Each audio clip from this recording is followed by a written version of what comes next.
পরম প্রেমময় শ্রী শ্রী ঠাকুর অনুকূলচন্দ্রের মুখনিসৃত বাণী নারীর নীতি গ্রন্থ থেকে পাঠ। প্রণয়ে সংক্রমণ। প্রেমাস্পদে প্রণয়ী অন্যতে প্রণয় সৃষ্টি করিতে পারে, যদি তাহার বাঞ্ছিত সেই প্রেমাস্পদই হয়। বাণী সংখ্যা 41।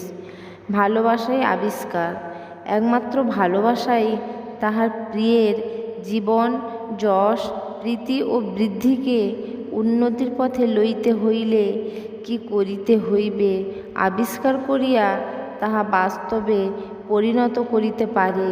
তুমি যাহাকে প্রিয় বলিয়া মনে করিতেছ, তোমার মন ও মস্তিষ্কের অবস্থা এই ধাঁজের দাঁড়াইয়াছে কিনা দেখিয়াই বুঝিতে পারিবে তোমার ভালোবাসায় ভেজাল আছে কিনা।